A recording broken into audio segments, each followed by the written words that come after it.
नमस्कार, जय महाराष्ट्र. मी डॉक्टर अनिल फळे. कधी नव्हे तो आपल्या राष्ट्रीय अध्यक्ष पदासाठी एक मोठा डाव आपण जिंकू शकतो आणि त्यासाठी आपल्या सुनेत्रा पवार यांना उपमुख्यमंत्रीपद द्यावं लागणार आहे, असं प्रफुल्ल पटेल यांनी मनाशी ठरवून टाकलं होतं. त्याप्रमाणे ते डावपेच खेळत होते. त्यांनी त्यावेळेला अजित पवार यांच्या चितेचा अग्नी अजूनही विझलेला नाही याची पर्वा केली नव्हती. आता त्या प्रफुल्ल पटेल यांनी पोस्ट केली आहे की मी राष्ट्रीय अध्यक्ष झाल्याच्या ज्या बातम्या येत आहेत त्याच्यामध्ये तथ्य नाही. शेवटी सगळ्यांना विचारून निर्णय होणार आहे. म्हणजे बघा की मला राष्ट्रीय अध्यक्ष व्हायचं नाही असं ते म्हटलेले नाहीत.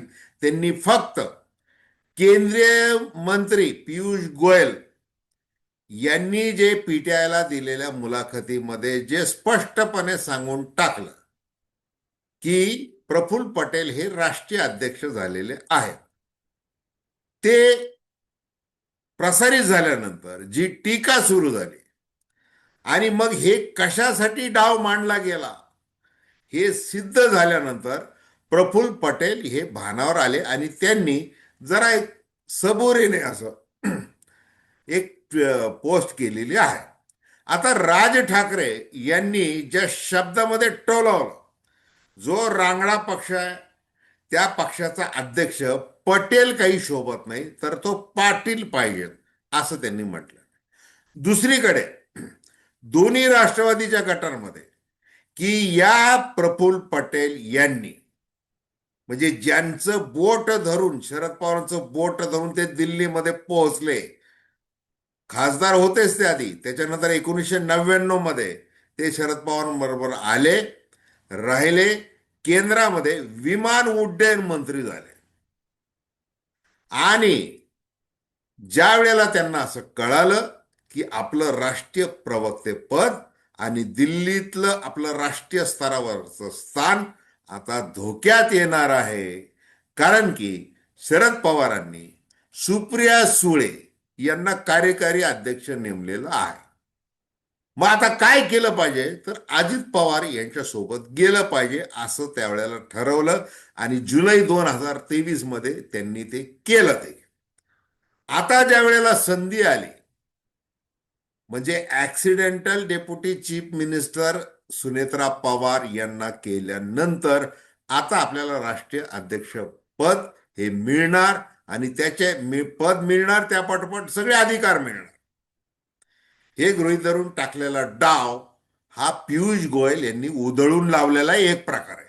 परंतु याच्यातून एक सिद्ध झालेला आहे की या सगळ्या म्हणजे कटामध्ये म्हणजे पवार कुटुंब उद्ध्वस्त करायचं, त्यांच्यातलं आत्मीयता उद्ध्वस्त करायची, दुसरीकडे पक्षाचं विलिनीकरण होऊ द्यायचं नाही आणि आपला मात्र स्वार्थ साधून घ्यायचा, चितेवर आपण आपली राजकीय पुरणपोळी भाजून घ्यायची, हा डाव उघडा पडलेला आहे आणि त्याविषयी आपण थेट विश्लेषण करतोय.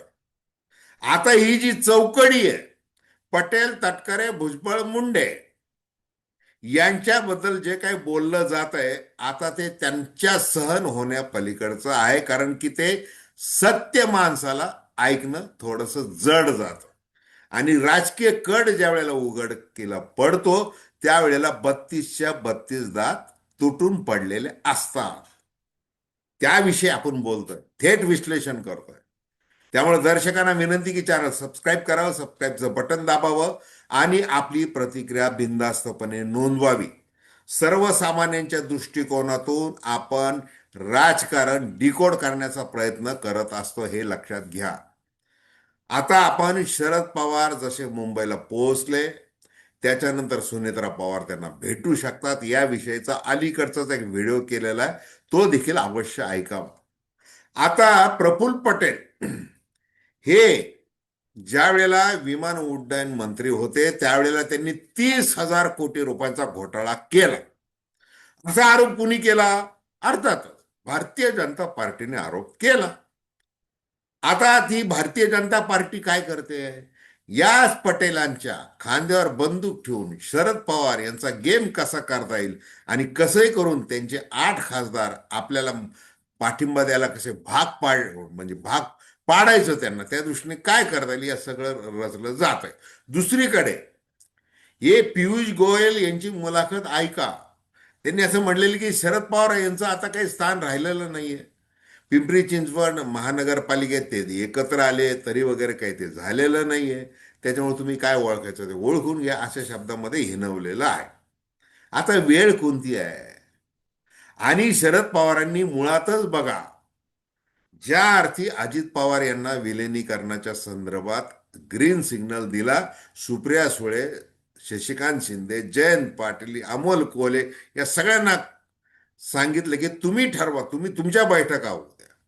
कारण की येत्या एप्रिल 2026 मध्ये शरद पवार राज्यसभेवरून निवृत्त होणार आहेत. त्याच्यानंतर ते निवडणूक लढवणार नाही वगैरे काही तो प्रश्न येणार नाही असं सांगितलेलं आहे. मग अजितदादा यांचं जे म्हणणं होतं की तुम्ही आता सल्लागाराच्या भूमिकेत व्हा, तुम्ही संस्थापक अध्यक्ष व्हा, बाकीच्या रयत शिक्षण संस्था आहे, वसंतदादा शुगर इन्स्टिट्यूट आहे, विद्या प्रतिष्ठान आहे, यशवंतराव चव्हाण प्रतिष्ठान आहे, याच्यामध्ये तुम्ही लक्ष घाला, आम्हाला सल्ला द्यायचं काम करा. आणि शरद पवारांनी विलिनीकरणाचा पुन्हा पुन्हा पुन्हा एकदा अगदी अखेरच्या क्षणी म्हणजे अलीकडच्या काळामध्ये ज्यावेळेला मुद्दा उपस्थित झाला त्यावेळेला त्यांनी त्याला मंजुरी दिली आणि एक फॉर्म्युला ठरला. या एक बैठक झाली नाही विलिनीकरणाची. तुम्ही इतर चॅनलवर वगैरे खूप ऐकताय की किती बैठका झाल्या, काय झाला, त्याचा तपशील सगळा बाहेर येतोय. एक व्हिडिओ प्रसारित झालेला आहे, अजून बरेच व्हिडिओ यायचे, हे लक्षात ठेवा की तो कसे शरद पवार, अजित पवार आणि बाकीचे नेते भेटले. मग ते काय ॲग्रो कृषी प्रदर्शन होतं, त्यानिमित्ताने ते भेटले. मग आता ते काय असं सांगून भेटणार आहेत का की चला आता आम्हाला विलिनीकरणाची चर्चा करायची, आम्ही एक स्वतंत्र बैठक इथं उपस्थित राहिलो असं करून. तर ती संधी साधली त्यांनी. अशा अनेक गोष्टी झालेल्या आहे. वसंतदादा शुगर इन्स्टिट्यूटमध्ये किती वेळेला भेटले, बंद दाराआड किती वेळेला चर्चा झाली. बरं ते जाऊ द्या, 12 डिसेंबरला प्रफुल्ल पटेल सोबत होते ना, तर त्यावेळेला किती वेळ चर्चा झाली हे सगळं. आणि त्याच दिवशी ते डिक्लेअर करायचं होतं, परंतु ते स्थानिक स्वराज्य संस्थांच्या निवडणुका झाल्यावर करू असं ते सांगण्यात आलं. आता आपण बोलतोय प्रफुल्ल पटेल यांचा काय डाव उलटला गेलेला आहे, त्यांचा काही ते मिळवता आलेलं नाही त्यांना. परंतु मग भारतीय जनता पार्टी जर आपल्याला आशीर्वाद देणार आहे, पुढचे 3 वर्ष काही निवडणूक नाही, आपण राज्यसभेवर आहोत, आणि जर सुप्रिया सुळे ह्या जर विलिनीकरण झाल्यानंतर त्या केंद्रात मंत्री झाल्या तर आपल्या हातात काय पडणार आहे? आपल्या हातात काहीच पडणार नाही, आपल्या हाती भोपळा पडणार आहे. कारण की ज्या वेळेला एनडीए मध्ये अजित पवार आपण सगळेजण गेलो त्यावेळेला एकनाथ शिंदे यांच्या शिवसेनेला राज्यमंत्री पद दिलं गेलं. प्रतापराव जाधव यांनी ते स्वीकारलं आणि आपण ते स्वीकारू शकलो नाही, कारण ते राज्यमंत्री पद आहे. आपल्याला व्हायचं होतं कॅबिनेट मंत्री, कारण आपण केंद्रामध्ये कॅबिनेट मंत्री होतो, विमान उड्डाण मंत्री. मग आपल्याला पुन्हा ते मिळालं पाहिजे असा आग्रह त्यांचा त्यावेळेला होता. आणि आता हायवय गेलं, दैवय गेलं. मग आता सुप्रिया सुळे होऊ शकतात. जर उद्या काही झालं, हे राजकारणामध्ये काही होऊ शकतं हे लक्षात घ्या. त्याच्यामुळे कुणी धुतल्या तांदळाचं नसतं, कोणाला धोरण नाही. प्रत्येकाला दिसत असते ती एकच गोष्ट, त्याचं नाव आहे सत्ता. आणि मग ते होऊ शकतं. मग मंत्री होतील सुप्रिया सुळे पुढे चालू, यांना काहीच मिळणार नाही. आणि जर आपण असं या क्षणी दाखवलं, जर आता शरद पवारांच्या याच्यावर दबाव आणायचाच आहे की बघा आम्ही सुनेत्रा पवार यांना केलेलं आहे, विलिनीकरण लांबवलेलं आहे, 3 वर्ष काही होत नाही, आम्ही ते होऊ देणार नाही, आमचीच तशी स्पष्ट भूमिका आहे. कारण हे सगळं जे राष्ट्रवादी उभी राहिलेली आहे ती घड्याळाच्या चिन्हावर उभी राहिलेली आहे. घड्याळ चिन्ह सर्वोच्च इलेक्शन कमिशनने आम्हाला दिलेलं आहे, आमचे 41 आमदार निवडून आलेले आहेत वगैरे वगैरे, ते सगळं सांगणार आणि ते विलिनीकरण होऊ द्यायचं नाही असं. आणि मग मला मंत्री करा, मग मला मंत्री करा, पटेल म्हणतील तर मग सुनील तटकरे गप्प बसतील का? त्याच वगैरेमध्ये लागलेली आहे की तू नाही तर मी, म्हणजे मला पाहिजे मंत्रीपद. कारण की गटनेतेपद नकोय मला. सुप्रिया सुळे म्हणते जर विलिनीकरण झालं मग ते जो फॉर्म्युला ठरला त्याच्यामध्ये गटनेते सुनील तटकरे होतील, कारण ते लोकसभेवर निवडून आलेले. मग 8+1 असे 9 जणांचे ते गटनेते, सुप्रिया सुळे केंद्रात मंत्री, असं ते ठरलेलं आहे. मग आता ते म्हणजे समजा ते ठरलं, ते तसं झालं. पण आता तसं नाही झालं, आम्ही विलिनीकरण होऊ नाही दिलं, तर मग मंत्रीपद मला केंद्रामध्ये करा. कारण सुतारवाडीमध्ये अमित शहा यांना इतकं सुग्रास महाराष्ट्रीयन पद्धतीचं, कोकणी पद्धतीचं जेवण दिलं आणि सुनील तटकरे यांनी काही दिवसांपूर्वी. आणि ज्या वेळेला ते पालकमंत्री पदाचा वाद सुरू होता, भूषण ते भरत गोगावले, आदिती तटकरे, मग ते वाद, मग ते सगळं राजकारण त्यावेळेला. आणि दिल्लीत तर उठसूट भेटतच असतात. मग इंडियाच्या बैठकीमध्ये कसं सन्मानपूर्वक बसवलं जात आहे वगैरे, ते सगळे फोटो आवर्जून ते प्रसारित केले गेलेले.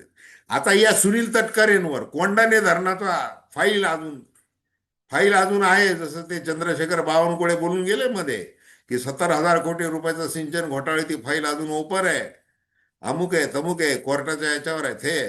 त्याच्यामध्ये कोण आहेत? सुनील तटकरे आहेत, जलसंपदा मंत्री. एकटे अजित पवार याच्यावर जे खापर फोडलं जात होतं, त्याच्यामध्ये प्रमुख भागीदार हे आहेत, सुनील तटकरे. त्याच्यामुळे सुनील तटकरे यांनी जी काय बेहिशोबी मालमत्ता जमा केलेली आहे, तर रायगड जिल्ह्यामध्ये काय बोललं जात आहे, काय येतंय समोर, कुठे कुठे अँटी करप्शन ब्युरोनी काय काय गुन्हे दाखल केलेले आहे, कोणाला खाजगी म्हणजे जमिनी कशा बळकावल्या, हे सगळं आहे. मग आता तेही झाकायचंय. आता छगन भुजबळ तर एकदम फक्त नाचायचीच बाकी राहिलेले, सुटले. ईडीने कोर्टामध्ये सांगितलं आमच्याकडे काही सबळ पुरावे नाहीत भुजबळांविरुद्ध. आम्ही 2-2.5 वर्ष त्यांना कसं आहे की जरा हवा बदल म्हणून तुरुंगात ठेवलं होतं, असं सांगून टाक. सुटले. धनंजय मुंडे पुन्हा मंत्री व्हायचंय, काय करे देव पानात ठेवून बसलेले. म्हणजे मागच्याच महिन्यामध्ये ते दिल्लीला जाऊन अमित शहा यांना भेटून आले. नाही, मला इकडून मंत्री करता आला तर मी भाजपमध्ये येतो, अमुक करतो तमुक करतो, हे सगळं झालेलं आहे. हे सगळं चाललेलं आहे.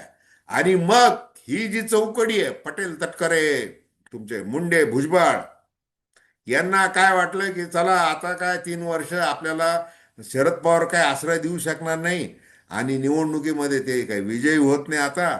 आणि मग आपण काय करायचंय, आपण भारतीय जनता पार्टी जसं म्हणेल त्याप्रमाणे आपण डोलायचंय, आपण काम करायचंय. वेळ पडली, नरेश अरोरा काय, अमुक काय, तो काय, सगळे सल्लागार असतील, एकेकाच्या खांद्यावर बंदूक ठेवायची. वेळेची पर्वा करायची नाही, भावनेची पर्वा करायची नाही, नातेची पर्वा करायची नाही, वेळ काळ बघायचं नाही. तिकडं अग्नी धगधगत असतानाच, अस्थि विसर्जन होत असतानाच सगळे सोपस्कार पाडू देखील द्यायचे नाही. दुखवाटा फक्त जाहीर करण्यापुरता आहे. आपल्याला पक्ष वाचवण्याच्या नावाखाली आपण सगळं जे काही ते सार्थ साधून घ्यायचा. एवढंच एक राजकारण, निष्ठुर राजकारण, भावना शून्य राजकारण, अतिशय लाजिरवाणं राजकारण महाराष्ट्राने पाहिलेलं आहे. इतकंच. तर धन्यवाद. हा व्हिडिओ आपल्याला आवडला असेल अवश्य शेअर करा, सबस्क्राईब करा, आणि आपल्या प्रतिक्रिया बिनधास्तपणे नोंदवा. आणि जाता जाता बघा, हे प्रफुल्ल पटेल जे आहेत, प्रफुल्ल पटेल हे असं म्हटले होते 2023 मध्ये. काय म्हटले होते? की शरद पवार पक्षाच्या घटनेच्या विरुद्ध वागत आहेत. सुप्रिया सुळेंना ज्या वेळेला कार्यकारी अध्यक्ष केलं, त्यावेळेला हे म्हटलेले आहेत ते. कारण की त्यांना माहिती की आपलं स्थान, जसं सुरुवातीला सांगितलं, की ते डळमळीत होणार आहेत. म्हणजे पवार कसे वागत आहेत. आणि धनंजय मुंडे तर काय म्हटलेले आहेत प्रचाराच्या काळामध्ये, ते असं म्हटलेले आहेत बघा, सुनेत्रा पवार ही सून आहे, मग तिच्यावर आता अन्याय केला जात आहे, आणि लेकीवर मात्र प्रेम केलं जात आहे, आणि शरद पवार अतिशय निगरगट्ट आहेत, हुकुमशाही करतात, असं धनंजय मुंडे म्हटले होते. आणि छगन भुजबळ, ते शिवसेना प्रमुख बाळासाहेब ठाकरे यांच्या भाषेतले कोण आहेत? ते लखोबा लोखंडे आहेत. अभिनय कला खूप आहे, त्यांनी सिनेमे देखील काढलेले आहेत. मग शरद पवार कसं एकदा म्हणायचं आमचं दैवत आहे, एकदा काय म्हणायचं तिलकी घोटाळ्यात मला अडकवलं, मला काही मुख्यमंत्री पद दिलं नाही, अमुक नाही तमुक नाही, असं डबल डबल डबल बोलत राहायचं. आणि रात्री तर ते 2023 मध्ये त्यांनी सांगितलं की आता मी काय करतो, अजित काय करतो ते बघून येतो. आणि काय केलं बाबांनी, तिकडे जाऊन डायरेक्ट मंत्रीपद घेऊन टाक.